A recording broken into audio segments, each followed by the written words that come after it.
আমার একটা নিয়ম ছিল, যদি চুরি করে পার পেয়ে যাও সেখানে আর ফিরে যেও না। সেদিন এই নিয়মটা ভেঙে ফেলি। জানি না কেন, আমার ফিরে যাওয়ার কোনো প্রয়োজন ছিল না, তবুও কেন জানি আমি ফিরে যাই। বড় বড় সব চকলেট বার পাশ কাটিয়ে যাচ্ছিলাম, অন্তত এখান থেকে কিছুতে নিয়ে যাই, তাহলে আমাদের জার্নি ব্যর্থ হবে না। তো আমি বড় সড়ো চকলেট বারগুলো তুলে নিলাম, আমার কোটের পকেটে সেগুলো রেখে দিলাম আর বেরিয়ে এলাম। তার পরেই আমার পেছনে শুনতে পাই দৌড়ের শব্দ। আমি ভেবেছিলাম কেউ হয়তো দৌড় দিয়েছে ট্যাক্সি বা কোনো গাড়ি ধরতে। যাই হোক, আমার কাঁধে একটা হাত এসে পড়লো। আপনি কি আমার সাথে আবার একটু দোকানে আসতে পারবেন প্লিজ? তো আমরা যখন দোকানের ভেতর ঢুকছিলাম, আমার বাবা এবং তার স্ত্রী একটা বেডিং স্টোর থেকে বেরিয়ে এসে আমাকে দেখতে পেলেন। আমি পাবে সবাইকে বিয়ার এবং অ্যালকোহল পরিবেশন করছিলাম। ঠিক তখনই আমি জায়গাটাকে বদলে যেতে দেখলাম। যেন একটা দুঃস্বপ্ন দেখছিলাম আমি। সবাই যেন বদলে যাচ্ছিল, নারীদের যেন ভূতে ভর করেছে, বুড়োরা প্যারানয়েড হয়ে পড়ছিল আর যুবকেরা আগ্রাসী হয়ে উঠছিল। সবকিছু দেখে মনে হচ্ছিল এ কোন জাহান্নামে এসে পড়লাম। এবং আমার কার অ্যাক্সিডেন্ট হয়। আমি পিছলে গর্তে পড়ে গেলাম, আমার কারে অঝরে বৃষ্টি ঝরছিল। আর আমি কেমন যেন আমি সেখানে বসে বসে ভাবছিলাম সেই সময়টাতে আমি মরে যেতে পারতাম ঠিক ওই মুহূর্তে, এবং সেটা হতো একজন অবিশ্বাসী মরণ। আমি একজন অমুসলিম হিসেবে মারা যেতাম। যেসব কিছু আমি আঁকড়ে ধরে আছি, যে জিনিসগুলো আমার মুসলিম হওয়ার পথে বাধা ছিল, সেসবগুলো আমি এমনিতে হারাতাম, কারণ প্রত্যেকটা জিনিসই ক্ষণস্থায়ী। ঠিক সেই মুহূর্তে আমি সিদ্ধান্ত নিলাম এটা আমার করতেই হবে। আসসালামু আলাইকুম ভাই হামজা। আজকের পর্বে আপনাকে পেয়ে আমরা ভীষণ আনন্দিত। শুরু করছি হামজা মেটকে এই প্রশ্ন দিয়ে। আপনার জীবন সম্পর্কে সংক্ষেপে আমাদের জানাবেন? ওয়ালাইকুম আসসালাম। মূলত আমার জন্ম এবং বেড়ে ওঠা ইংল্যান্ডে। আমি সাউথ ওয়েলসে বড় হয়েছি। আমি ফিনান্সিয়াল অ্যাডভাইজার হিসেবে কাজ করেছি। আমি ইসলাম গ্রহণ করি ২০০১-এর অক্টোবরে, 9/11-এর ঠিক ৩ সপ্তাহ পরে। এবং আমি বলবো সেখান থেকে আমার হিজরাত ঘটে লন্ডনে, যেখানে আমার ইসলামের পথে যাত্রা শুরু। আজকের দিনে আমি একজন দায়ী, মাশাআল্লাহ। স্পিকার্স কর্নারে আমি প্রায়শই বক্তব্য রাখি। আমার নিজস্ব একটা ইউটিউব চ্যানেল আছে, হামজাস ডেন, এবং পাশাপাশি আমার একটা স্কার্ফের বিজনেস আছে। প্রথমবার ইসলাম সম্পর্কে জানার সুযোগ কিভাবে হলো আপনার? আমার মা একবার স্বপ্নে দেখলেন আমি ভীষণ বিপদে পড়েছি। আমার ছোটবেলাতেই মা-বাবা আলাদা হয়ে গিয়েছিলেন। মা ম্যানচেস্টারে ছিলেন আর আমি ছিলাম সাউথ ওয়েলসে। তিনি নিজ উদ্যোগে সাউথ ওয়েলসে আসলেন আমাদের সাথে দেখা করতে, আমি আর আমার ভাই আমরা কোনো সমস্যায় পড়েছি কিনা দেখতে। তিনি জানতেন না আমি কোথায় থাকি। আমার ব্যাপারে কিছুই তার জানা ছিল না। তিনি শুধু আমার শহরের নাম জানতেন, যার নাম ছিল কমরান। তো তিনি শহরে এলেন কমরানে। এক কিশোরের সাথে তার দেখা হলো। তার সাথেই তার প্রথম দেখা, খুবই অল্প বয়স্ক। তিনি ভাবলেন আমি লোকজনকে জিজ্ঞেস করে দেখব এরা তাকে চেনে কিনা, যেন আমি খুব বিখ্যাত কেউ যাকে শহরে সবাই চেনে। মা একজন কিশোরকে দেখা মাত্র তাকে জিজ্ঞেস করলেন, এক্সকিউজ মি, আপনি কি ড্যারেন এবং ওয়েন ম্যাটকে চেনেন? আর সে বলল আমি মাত্রই তাদের কাছ থেকে এলাম। মা বলল কি? তিনি বলে উঠলেন সত্যি? সে বলল হ্যাঁ, আমি ওদের সাথেই ছিলাম। ভাবুন, মা সবেমাত্র শহরে এসেছেন আর প্রথম যাকে জিজ্ঞেস করলো সে ৫ মিনিট আগে আমাদের সাথে ছিল। সুবহানাল্লাহ। সেই কিশোরটা আমার সাথেই ছিল, কারণ আমরা একটা কম্পিউটারের দোকানে ছিলাম। আমরা সবসময় দোকানের মালিকদের জন্য দুপুরের খাবার নিয়ে যেতাম, যাতে আমরা নিত্য নতুন গেমসগুলো খেলতে পারি, কারণ গেমের প্রতি একটা ঝোঁক ছিল। তো মা তাকে আমাদের কাছে পাঠালেন।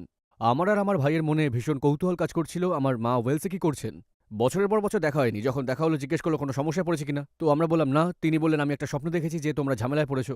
আমরা ম্যাকডোনাল্ডসে বসে কথা বলছিলাম। আর এটা হলো ম্যাকডোনাল্ডস।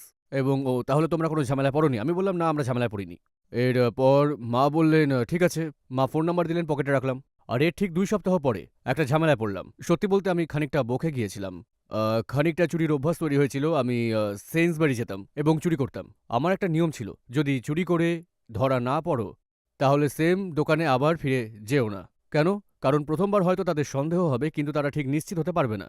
কিন্তু তুমি যদি আবার যাও, তাদের সন্দেহ পাকাপাকি হয়ে যাবে, ও সে আবার এসেছে। এইবার তার উপরে একটু ভালো করে নজর রাখতে হবে। এবার ক্যামেরাগুলো ঠিক তার উপরেই থাকবে একদম। সেদিন আমি এই নিয়মটা ভেঙে ফেলি। আমি জানি না কেন।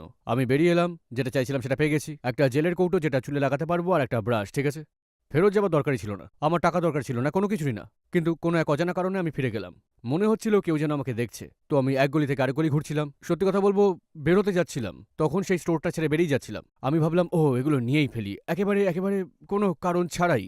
আমরা বিশাল চকলেট বারগুলোর পাশ দিয়ে যাচ্ছিলাম, কিছু তো অন্তত নেওয়া যাক, অন্তত এই যাত্রা বিফল যাবে না। তো আমি বিশাল চকলেট বারগুলোর কয়েকটা তুলে পকেটে ঢুকিয়ে বেরিয়ে গেলাম। আর তখন আমার পেছনে দ্রুত পায়ের শব্দ শুনতে পেলাম। আমি ভেবেছিলাম কেউ হয়তো ট্যাক্সি বা কোনো গাড়ি ধরার চেষ্টা করছে বা এরকম কিছু। যাই হোক, আমার কাঁধে একটা হাত এসে পড়লো। আমার সাথে আবার একটু দোকানে যেতে পারবেন প্লিজ? আর আমার তাৎক্ষণিক প্রতিক্রিয়া ছিল ও মাই গড, উনি জেনে গেছেন, উনি জেনে গেছেন। ওকে, আমি ভাবছিলাম এখন আমি কি করি, কি বলা যায়। ও আমি এগুলো অন্য জায়গা থেকে কিনেছি। তিনি বললেন কি কিনেছো? তো হঠাৎ করে আমি একটা ঝামেলায় পড়ে গেলাম, ভাবলাম পালিয়ে যাই। তিনি আমাকে দোকানে ফিরিয়ে নিয়ে যাচ্ছিলেন। আমি কিন্তু ছুটে বেরিয়ে আসতে পারতাম, তিনি একজন ছোটখাটো মহিলা ছিলেন। আমি করলাম না, আমি বুঝতে পারছি না। তো ফিরে যাচ্ছিলাম এবং ময়লার বিনের পাশ দিয়ে যাচ্ছিলাম। তখন আমি ভাবছিলাম ভেতরে যাওয়ার পরে আমার কাছে যদি কোনো চকলেট না থাকে তো আমি বলবো কি, আপনারা ভুল করেছেন, হ্যাঁ। আমি খুব আস্তে আমার কোটের পকেটে হাত ঢুকিয়ে দিলাম আর বিনের পাশ দিয়ে যাওয়ার সময় চকলেটগুলো ওটায় ফেলে দিলাম আর শব্দ হলো বাহ। বিনটা মাত্রই খালি করা হয়েছিল। তিনি থেমে গেলেন, এরপর ঘুরে তাকালেন, তিনি বললেন খুব চালাকি হচ্ছিল তাই না? বের করো ওটা। হ্যাঁ হ্যাঁ হ্যাঁ, বুঝে গেছিলেন কি করতে চাইছি। আর এখন আমি ধরা পড়ে গেছি আমি কি করেছি। তিনি বললেন বের করো ওটা। তো আমি বিনে হাত ঢোকালাম, চকলেটের সেই বারগুলোকে বের করলাম। তো এখন উনি আমাকে মালামাল সহ ধরে ফেলেছেন, আমি শেষ, আমি ধরা পড়ে গেছি। তো আমরা যখন স্টোরের ভেতরে যাচ্ছিলাম, আমরা অজান্তে ঠিক সেই সময়টাতেই সেইন্সবারির প্রবেশ মুখের দুটো দরজার পেছনে আমার বাবা এবং তার স্ত্রী একটা বেডিং শপ থেকে বের হয়ে এলেন এবং ঠিক সেই মুহূর্তে সেই অবস্থায় তারা আমাকে দেখতে পেলেন। ঠিক সেই সময়টাতে তারা সেখানে ছিলেন। তারা আমাকে ভিতরে যেতে দেখলেন, বয়স্ক মহিলাটি আমাকে ধরে রেখেছেন, ভিতরে নিয়ে যাচ্ছেন। তারা বুঝে উঠতে পারছিলেন না ড্যারেন এই বয়স্ক মহিলাটির সাথে এ কী করছে, কারণ তখন আমার বয়স ছিল 15 বছর। তো তারা আমার পিছু নিলেন এবং দেখলেন আমাকে অফিসে নিয়ে যাওয়া হচ্ছে। তখন তারা বুঝলেন ওকে, আমি অফিসের ভেতরে ছিলাম এবং তারা বললেন এর অভিভাবক বাইরে আছেন। তখন আমার মনে হলো ও এটা হতে পারে না। সেই সময়টাতে আমার বাবা ভেতরে এলেন আর তিনি আমাকে ঘুষি মেরে বসলেন। ভীষণ বিব্রত লাগছিল আর লজ্জিত। আমি আমার পরিবারকে লজ্জায় ফেলে দিয়েছি এসব মাথায় ঘুরছিল। আমি ভাবছিলাম কি করব এখন। যাই হোক, আমার পকেটে একটা ফোন নাম্বার ছিল যেটা আগে কখনোই ছিল না। হ্যাঁ, যেটা আমি 2 সপ্তাহ আগে পেয়েছিলাম। তো আমি সেটা বের করে মাকে ফোন করে বললাম আমি ঝামেলায় পড়েছি। তিনি বললেন কোনো সমস্যা নেই, চলে আসো, একটা ট্রেনে উঠে পড়ো, জামা কাপড় বা কিছু নিয়ে ভেবো না, ট্রেনে উঠে পড়ো, আমার কাছে চলে আসো, আমি তোমাকে নিয়ে যাবো, দেখাশোনা করবো। আর যখন ম্যানচেস্টারে ফিরে গেলাম, আমাকে নিয়ে মা জামা কাপড় কিনতে গেল। তিনি আমাকে নিয়ে মূলত একটা শপে গেলেন। যে কোনো দোকানে তিনি আমাকে নিয়ে জামা কাপড় কিনতে যেতে পারতেন, কিন্তু ওই বিশেষ দোকানেই গেলেন তিনি। আমরা যখন জামা কাপড় কিনছিলাম, তিনি দোকান মালিককে বলছিলেন আপনি ওকে একটা চাকরি দিতে পারবেন, সে সত্যি খুব ভালো সেলসম্যান, এবং বললেন তাকে একটা সুযোগ দিন, এটা সেটা অনেক কিছু। লোকটি বললেন আমরা পুরুষদের কাজ দিই না, শুধু মেয়েদের কাজ দিই। তাদের দোকানের বিশেষ ব্যাপার ছিল যে সুন্দরী মেয়েরা কাজ করছে তো পুরুষরা এসে কেনাকাটা করতো, কারণ সুন্দরী মেয়েদের থেকে সাহায্য চাই। কিন্তু আমাকে একটা সুযোগ দিলেন আর আলহামদুলিল্লাহ তিনি একজন মুসলিম ছিলেন। তিনি ছিলেন আমার দেখা প্রথম মুসলিম। হ্যাঁ, এরপরে আমি খুঁজে পেলাম, বুঝলেন, খুব কাছ থেকে ইসলামকে খুঁজে পেলাম। তার পরিবারের সাথে দেখা হলো, দেখলাম তাদের যৌথ পরিবারের সংস্কৃতি কতটা সুন্দর। জানেন তো যে যৌথ পরিবারের ধারণা আমি যেখান থেকে এসেছি সেখানে একেবারেই ছিল না। বুঝলেন, আমি একটা হোয়াইট কাউন্সিল এস্টেটে বড় হয়েছি। এসব আমরা কখনো দেখিনি। শুধু একটা জিনিস সবার একসাথে খাওয়া। প্রথমত একটা জিনিস পরিবারে অভিভাবকদের উপস্থিতি আর অংশগ্রহণ। তারা পরিবার থেকে আলাদা থাকেন না, এই সবকিছু প্রভাব ফেলে। তারা এমনভাবে আমাকে তাদের পরিবারে গ্রহণ করলেন যেন আমি সেই পরিবারের অংশ। বুঝতে পারছেন তো, খাবারের ব্যাপারটা সব মিলিয়ে পুরো পরিবেশটাই মন কাড়া। সেটা এমন ছিল যে আমি আগে কখনো অনুভব করিনি। শুধুমাত্র এই ব্যাপারটাই আমাকে চুরি থেকে সরিয়ে এনেছিল। তার সাথে দেখা হওয়ার পরের ঘটনাগুলো আমি নিজের মনে সিদ্ধান্ত নিলাম যে আমি আর চুরি করব না। হ্যাঁ, কিছু একটা ব্যাপার আমাকে ভীষণ প্রভাবিত করছিল, যদিও আমি বুঝিনি যে সেটা কি। এক কথায় বলে তিনি আমার বন্ধু হয়ে গেলেন। হ্যাঁ, আমি তার জন্য কাজ করতাম। সপ্তাহ শেষে আমি তার সাথে কাজ করতাম। এরপর আমি একটা কারখানায় কাজ পেলাম। বেশ মজার ছিল এই কারখানাটি, এর নাম ছিল রেমপ্লয়। কারখানাটি ছিল শারীরিকভাবে অক্ষম মানুষদের জন্য এবং একমাত্র আমি ছিলাম, বুঝলেন, খুব ভদ্র ভাষায় বললে একমাত্র সক্ষম ব্যক্তি। তো আমার আশেপাশে সবার খিচুনি হচ্ছে, আরও অনেক রকম ঘটনা ঘটছে, আর আমি একমাত্র শারীরিকভাবে সক্ষম। তো আমি ওখানে কাজ করছিলাম এবং তিনি আমাকে বললেন এসো আমার জন্য ফুল টাইম কাজ করো, আমরা তোমাকে ফুল টাইম চাই, আমরা আর মেয়েদের কাজ দিচ্ছি না, তোমাকে চাইছি। হ্যাঁ, তিনি আমাকে খেতে নিয়ে গেলেন, বসতে দিলেন আর বললেন দেখো আমি তোমাকে এই পরিমাণ দিতে পারি, তুমি এখন যা পাচ্ছ তার চাইতে বেশি দেবো। তো এভাবেই আমাদের পথ চলা শুরু। আবারও বলি, তিনি ইসলামের চর্চা করছিলেন না, তিনি আমাকে কোনো দাওয়াত দেননি, যেটা আপনি ভাবতে পারেন। এরকম কিছুই না, আমি শুধু তার বন্ধু ছিলাম। আসসালামু আলাইকুম প্রিয় ভাই ও বোনেরা, আমরা দেখেছি যে আমাদের দর্শকদের 80% মানুষজন আমাদের চ্যানেলে সাবস্ক্রাইব করেননি। আপনারা যেমনটি জানেন আমরা একটি অলাভজনক প্রতিষ্ঠান, আর আমরা আমাদের কোনো ভিডিওতে বিজ্ঞাপন চালাই না। আমাদের লক্ষ্যই হলো শুধু সত্যকে প্রচার করা। কাজটা ছোট হতে পারে, কিন্তু ইনশাল্লাহ অনেকের জন্য এটি পথ চলার সহায়ক হবে। এখন সাবস্ক্রাইব বাটনে ক্লিক করুন এবং একসাথে পথ চলি অনন্তকালের দিকে। তিনি আমাকে কোনো দাওয়াত দেননি, যেটা আপনি ভাবতে পারেন। এরকম কিছুই ছিল না, আমি শুধু তার বন্ধু ছিলাম। এবং তারপরে তারা দোকান গুটিয়ে নিলেন, তারা সরে এলেন। আমরা তখন উইগানের মার্কেটে বসা শুরু করলাম, যেটা ইংল্যান্ডের উত্তরে। সেখানে তিনি তার স্ত্রীর দেখা পেলেন, আমি আমার গার্লফ্রেন্ডের। তারপর আমাদের পথ আলাদা হয়ে যায়। তিনি চলে যান লন্ডন, যেখানে তার ভাই সলিসিটার হিসেবে প্র্যাকটিস করছিল এবং সেখানে গিয়ে ভাই অ্যাকাউন্টেন্ট হিসেবে কাজ করেন। তো তিনি এখন লন্ডনে আছেন, তাই ওখানে দাওয়াত গ্রহণ করছেন, অথবা বলতে পারি তিনি নাসিহা গ্রহণ করছেন লন্ডনে। ধর্মকে জানতে চাইছেন। হ্যাঁ, আমি প্রায়ই দেখা করতে যেতাম। তিনি আমার সাথে এই নিয়ে আলোচনা করতেন, যা শিখেছেন তা আমাকেও শেখাতেন। এবং আমি তাকে বলতাম হ্যাঁ ঠিক আছে, আমি শুনছি। কিন্তু যখন ক্রমেই জিনিসগুলো বাড়তে লাগলো, আমি বললাম তুমি কি দিনে 5 ওয়াক্ত নামাজ পড়ো? কারণ আমি জানতাম এটা ইসলামের রুকনগুলোর মধ্যে একটা। হ্যাঁ, আমি জানতাম আপনি যদি এটা না মানেন, বুঝলেন, 5 ওয়াক্ত নামাজ যদি না মানেন তাহলে বাকি সবের আর কোনো মূল্যই নেই। জানি না কিভাবে, কিন্তু আমার এগুলো জানা ছিল। তো আমি সেটাই তার উপর প্রয়োগ করলাম। আমি বললাম তুমি কি দিনে 5 ওয়াক্ত নামাজ পড়ো? আর তিনি চোরা চোখে মেঝের দিকে তাকিয়ে থাকতেন আর বলতেন বেশ, দিনে ঠিক 5 ওয়াক্ত নয়। আমি বললাম দেখো, যখন তুমি দিনে 5 ওয়াক্ত নামাজ পড়বে তখন আমাকে এসে বলবে, ঠিক আছে? যখন তুমি ইবাদত করবে আর আমি দেখবো তুমি সত্যি তোমার ধর্মে বিশ্বাস রাখছো। আমি তোমার সাথে বেড়ে উঠেছি, দেখেছি তুমি বিশ্বাস করো না। যখন তুমি পুরোপুরি বিশ্বাস করবে আমি শুনবো, তখন অন্তত শোনার ভদ্রতা দেখাবো। কিন্তু যেমনটা বলছিলাম আমি প্রায়ই দেখা করতাম এবং প্রতিবার দেখা করতে গেলেই তার বন্ধুরাও আসতো। আর তারা যেসব বিষয়ে কথা বলতেন সেগুলো হলো ইসলামে কি কি জিনিস নিষিদ্ধ, এছাড়াও অ্যালকোহল এবং অন্যান্য জিনিসপত্র নিয়ে কথাবার্তা। যে 5টা নেশায় আমার আসক্তি ছিল, মদ, নেশা, জিনিসপত্র এইসব। তো তিনি অ্যালকোহল নিয়ে কথা বলছিলেন এবং সেটা আমি মন দিয়ে শুনছিলাম, কারণ আমি সব সময় তর্কে জড়াতাম। তো আমি শুনছিলাম, আমি টানা শুনে যাচ্ছিলাম, তারপর বললাম, হ্যাঁ তুমি ঠিক বলেছো বন্ধু, জানো তো অ্যালকোহল বিষাক্ত জিনিস, কেন এটা পান করছি? এরপর আমি অ্যালকোহল পান বন্ধ করে দিলাম, মানে প্রায় সেরকমই, ঠিক আছে। এবং তারপরে আমার এমন এক অভিজ্ঞতা হয় যাতে বুঝতে পারি ঠিক কাজটাই করেছি আমি। তো মূলত আমি একটা পাবে কাজ করছিলাম, ঠিক আছে, হ্যাঁ পাবে অথবা বলতে পারেন বার, ক্রিসমাস ইভের দিন। তো সেটা ছিল ক্রিসমাসের আগের রাত এবং আমি একটুও পান করিনি। আমি বিয়ার এবং অ্যালকোহল পরিবেশন করছিলাম পাবে যারা এসেছেন, কিন্তু আমি নিজে পান করিনি। যেসব লোকজন ভিতরে আসছিলেন খেয়াল করছিলাম, হে কেমন আছো, ঠিকঠাক সব, কিন্তু সবাই খুব খুশি, হাসছে, যাই হোক। এর ঠিক পরেই আমি জায়গাটাকে বদলে যেতে দেখলাম, যেন একটা দুঃস্বপ্ন দেখছি।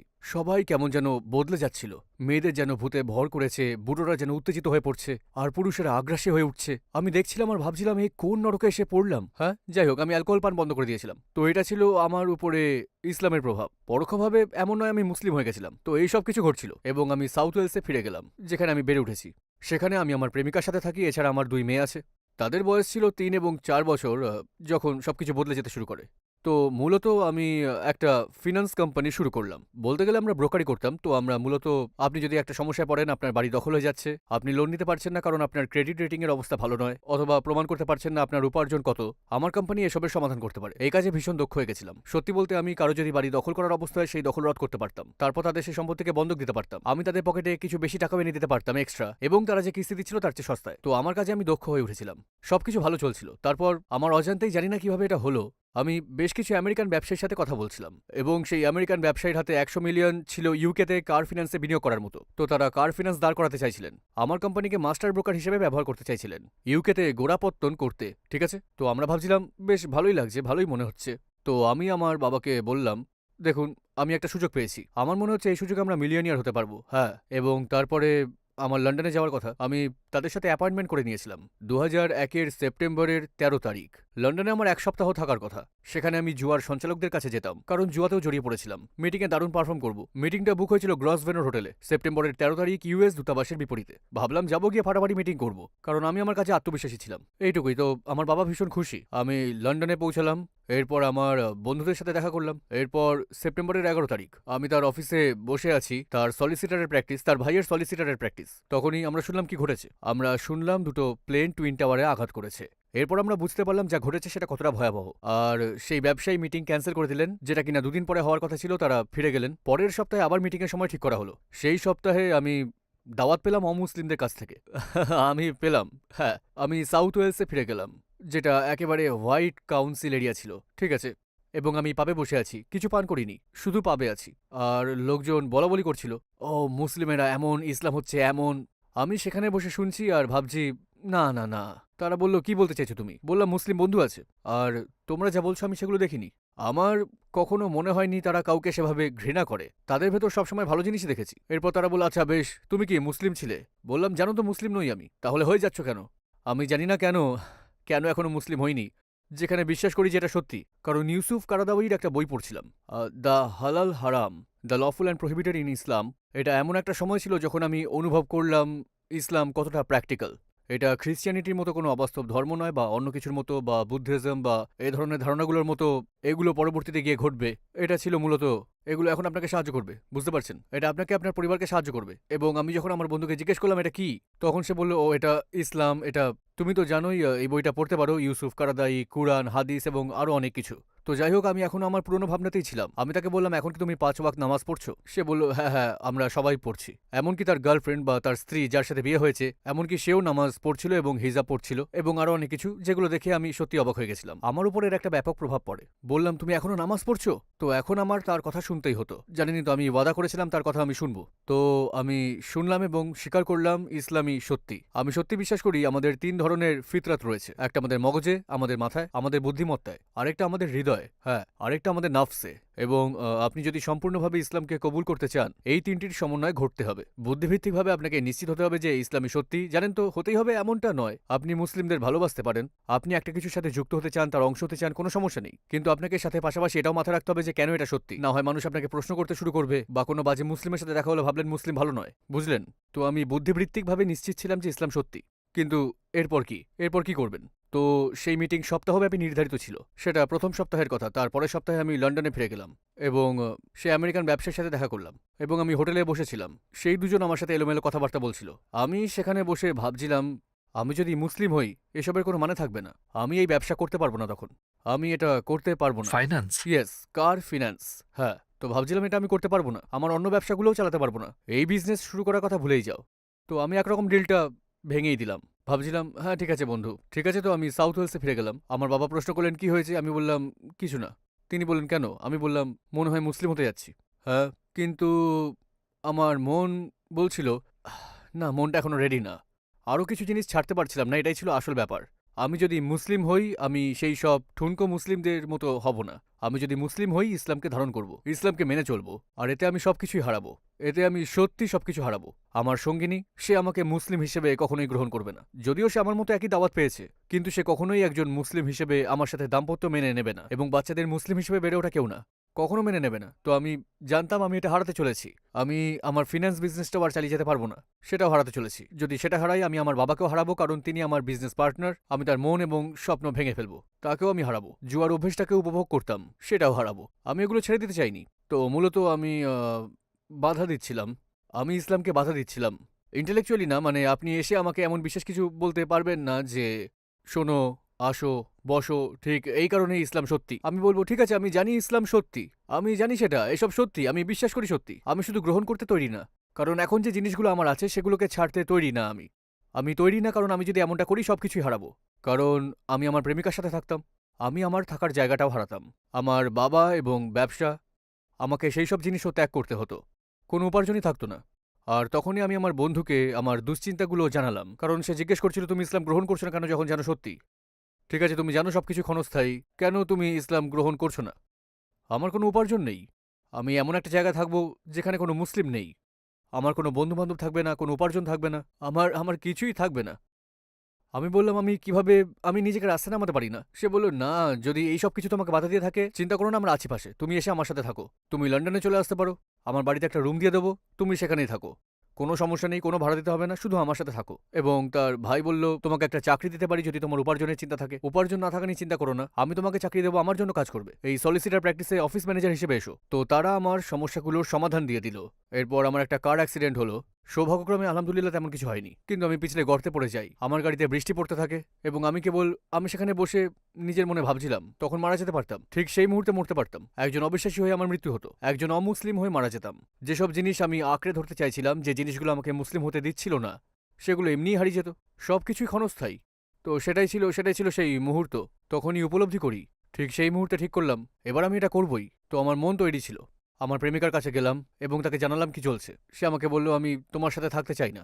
হ্যাঁ, আমি জানি না, তুমি মুসলিম হলে আমি থাকতে চাই না। আমি আমার মেয়েদেরকে মুসলিম হিসেবে বড় করব না। সে আমার মেয়েদেরকে নিয়ে উইগানে ফিরে গেল। তো এটাই, তখন আমি ভাবলাম ঠিক আছে। এরপর আমার বাবার সাথে কথা বললাম এবং তাকে বললাম এই ব্যবসা আমি আর করব না। আমার বাবা আমাকে চিনতেই অস্বীকার করলেন। আমার মনে হয় তিনি প্রায় 15 বছর সময় নিয়েছিলেন কথা বলতে।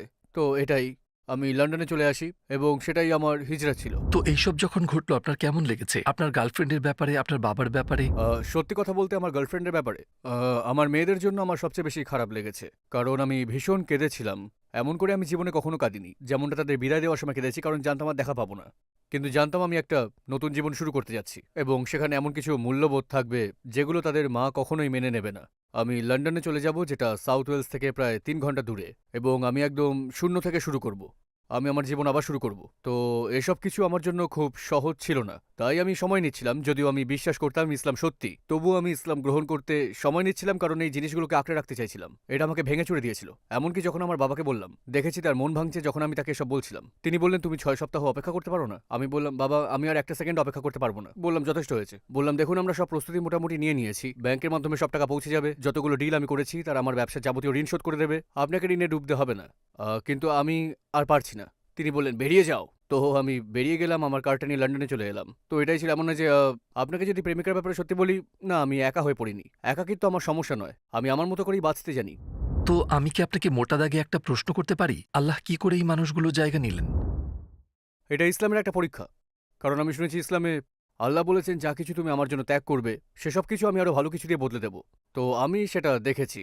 আমি দেখেছি যে জায়গাটাতে আমি পাবে যেতাম সবার সাথে দেখা করার জন্য সার্বজনীন জায়গা ছিল, সেটা মসজিদ হয়ে গেছে। যে মানুষগুলো অতীতে তোমার বন্ধু ছিল, এখন তারা তোমার ভাই হয়ে গেছে। হ্যাঁ, একদমই একদমই তাই। আমি রবিবার ফুটবল খেলতাম, শুক্রবার রাতেও ফুটবল। হ্যাঁ, আমার একজন গার্লফ্রেন্ড ছিল, আলহামদুলিল্লাহ মরক্কোতে আমি তার সাথে বিয়ের বন্ধনে জড়াই, আলহামদুলিল্লাহ। তো আমার প্রেমিকা আমার স্ত্রী হয়ে যান, আমি আবারও দুটো কন্যা সন্তান পাই, মাশাআল্লাহ। তো যেসব কিছু আমাকে ছাড়তে হয়েছিল সেগুলোর বদলে আমি আরো ভালো কিছু পাই। সবকিছুই ঠিক হয়ে গেছিল, আলহামদুলিল্লাহ। এমনকি ব্যবসা, আমার ব্যবসাও সেখান থেকে আমি এখন যেখানে আছি অন্যরকম লেভেলে। কারণ যেমনটা বললাম, আমি যদি এখনো সেই ব্যবসা চালিয়ে যেতাম আমি ধ্বংস হয়ে যেতে পারতাম। 2008-এর দিকে যখন সেই বিশাল মন্দা চলছিল, যখন সমস্ত সাবপ্রাইম লেন্ডার চলে গিয়েছিল, আমি সেখানে ফেসে যেতে পারতাম। বুঝতে পারছেন তো? তো আলহামদুলিল্লাহ। তো সালাতের ব্যাপারটা কেমন ছিল? রোজার ব্যাপারটা কেমন ছিল? কিভাবে আপনি? বেশ, তো সালাত ইবাদত আমি একদিনে শিখে নিয়েছিলাম, আলহামদুলিল্লাহ। আমি শিখে গিয়েছিলাম সূরা আল ফাতিহা। আমি একে ভেঙে নিয়েছিলাম, আলহামদুলিল্লাহি রাব্বিল আলামিন। না, আমি একদিনে ফাতিহা মুখস্থ করে নিয়েছিলাম। তো এরপর আমি 4 কুল শিখলাম, আর তারপর তো তো এটাই। রোজা রাখা ছিল ভীষণ অপার্থিব একটা অভিজ্ঞতা। তো আবারও আমি যে জায়গাটা থেকে এসেছি তা একবার চিন্তা করুন, ঠিক আছে? আমি পাবে যেতাম এবং রবিবার দিন আমি ফুটবল খেলতাম, এবং পুরো রুটিনটা ছিল আমি গিয়ে ফুটবল খেলছি, আসার পরে পাবে বসছি, ট্রে ভর্তি স্যান্ডউইচ চলে এলো, এবং সব ছেলেরা তখন বসে স্যান্ডউইচ খাচ্ছে এবং ফুটবল দেখছে। মূলত এটাই ছিল আমার রুটিন। এবং আলফা মেল মেন হিরো সে সবচেয়ে বড় ভাগ পেত, এবং এরপরে তার সাঙ্গপাঙ্গ, এবং তারপরে আপনি যা পড়ে আছে সেখান থেকে পাবেন, ঠিক আছে? তো যাই হোক, রোজার ক্ষেত্রে আমার ইসলাম গ্রহণ করার 1 মাস পরেই রোজা ছিল। আমি মসজিদে বসে আছি এবং সব জিনিস সেখানে আছে, সমস্ত খেজুর এবং সমুচা সবকিছু সেখানে আছে। তো আমি সেখানে এরকম একটা মানসিকতা নিয়ে বসেছি যে ঝটপট সারতে হবে, আমাকে তাড়াতাড়ি সারতে হবে এটা। কারণ আমার চারপাশে সবাই ভয়ানক ক্ষুধার্ত, আমার চারপাশে সবাই সারাদিন না খেয়ে আছে আমার মতোই। তো ইফতারের সময় হওয়া মাত্র সবাই ঝাঁপিয়ে পড়বে, আর আমিও ঝাঁপিয়ে পড়ব। আমি চিকেন উইংস দেখছি, পিৎজা আছে, বোধহয় খুব ঝটপট সারতে হবে। এবং তারপরে আমার আবারও ভীষণ অপার্থিব এক অভিজ্ঞতা হলো। সেই সময়টাতে আজান হলো, এবং আমি যেরকমটা দেখব বলে আশা করেছিলাম, যেটা ছিল, হ্যাঁ, যখন দেখলাম মানুষ এমনটা করছিলেন, আমি ভাবছিলাম এটা আবার কেমন দুনিয়া। বুঝতে পারছেন? আমি ভাবছিলাম হচ্ছেটা কি এখানে। নিজেদের পেট ভরার পরিবর্তে তারা অন্যদের পেট ভরছিলেন। আমি আমি আমি ভীষণ হকচকিয়ে যাই। খুব সাধারণ একটা ব্যাপার ছিল সেটা, আমি ভাবছিলাম ওয়াও! কারণ আমি যেখান থেকে আসি সেখানে ছিল আর এখানে ছিল যেন। তো হ্যাঁ, এটা ছিল আমার রোজার অভিজ্ঞতা। একজন দায়ী হিসেবে আপনার ক্যারিয়ার কিভাবে শুরু হলো? আপনি দায়ী হওয়ার সিদ্ধান্ত কিভাবে নিলেন? আমি মার্কেটিংয়ে ছিলাম। আমি লোকজনের সাথে কথা বলতাম ইসলাম নিয়ে। কারণ আমি কামিজ এবং এইসব কিছু গায়ে দিতাম। আমি ছিলাম উপযুক্ত খামিসি, ঠিক আছে? হ্যাঁ। তো এটা আমার বেশ পছন্দ ছিল। সারাক্ষণ ইসলাম নিয়ে কথা বলতাম, লোকজন আমায় প্রশ্ন করত, সবকিছুর সঠিক উত্তর দিতে পারতাম না। তো এরপর যা ঘটলো সেটা হলো আমি বুঝতে পারলাম, আমি শেখাতে পারি যা বুঝেছি, আমি কিছু কিছু শিখছিলাম। তো আমি আমার স্থানীয় মসজিদে আমার আমিরের কাছে গিয়ে বললাম, দেখুন আমি যদি একটা রুম নিয়ে সোমবার রাতে লোকজনকে শেখাই যে খ্রিস্টান এবং নাস্তিকদের কিভাবে সামলাবে এসব কিছু, আপনি কিছু মনে করবেন না তো? আর তিনি বললেন, হ্যাঁ, কোনো সমস্যা নেই। তো মোটামুটি ৩ জন মানুষ এসেছিলেন। তো আমি আমার আমিরের কাছে গিয়ে বললাম, দেখুন কেউই আসছে না। বললাম চেষ্টা করেছি, শুধু ৩ জনের সাথে কথা বলেছি, আর কেউ আসছে না। তিনি বললেন, চিন্তা করো না, এদের আল্লাহ পাঠিয়েছেন, তুমি শুধু করে যাও। তুমি শুধু তোমার কাজে মন দাও, আল্লাহ তার দিক থেকে করবেন। হ্যাঁ, তুমি শুধু মনোযোগ দাও, যা করছো সেটা নিষ্ঠার সাথে করো, আল্লাহ তার বান্দাদের পাঠাবেন। এবং তারপর মাশাআল্লাহ সে ভাইগুলো এলেন, ভাই ডক্টর ইমরান, ভাই আব্বাস, শেখ শাহনওয়াজ, এবং আরও ৩-৪ জন এসেছিলেন, ভাই নেজাম্বু। তো এরপর আমার একটা শ্রোতামণ্ডলী তৈরি হয়ে গিয়েছিল যারা দাওয়াতে আগ্রহী ছিলেন। তো তখন আমি ভাবছিলাম যে আমি এর পরের ধাপে গিয়ে আরও ভালো করতে চাই। তো আমি একটা বোর্ডে ছিলাম। আমি ভাবলাম ঠিক আছে, এখানে নাস্তিক আছে, নমনীয় নাস্তিক আছে, এখানে কট্টর নাস্তিক আছে। তো আমি এইসবে ব্যস্ত ছিলাম। তো এরপর যেটা ঘটলো সেটা হলো, আরও কিছু মুসলিম আমাদের কাছে এসে বললেন আপনাদের সাহায্য প্রয়োজন। আমরা বললাম কি হয়েছে? কারণ কিছু খ্রিস্টান আছেন যারা ছিলেন পাকিস্তানি খ্রিস্টান মিশ্র জাতি ছিলেন তারা, এবং তারা খ্রিস্টান সেন্টার খুলেছেন, আর প্রতি সোমবার তারা একজন মুসলিমের সাথে বিতর্কে জড়ান। তারা রাইস এবং কারি ফ্রিতে খাইয়ে থাকেন, তো তারা মুসলিমদের টোপ দিয়ে আনেন এবং সবশেষে মুসলিমদের সংশয়ে ফেলেন। আমাদের এমন মানুষ দরকার যে তাদের হারাতে পারবে। তো শেখ শাহনওয়াজ, যিনি আমার বক্তব্য শুনতে আসতেন, তিনি বেশ আলেম ছিলেন। তো তিনি গিয়ে ওই বিতর্ক করতেন এবং আমরা তাকে সমর্থন যোগাতাম।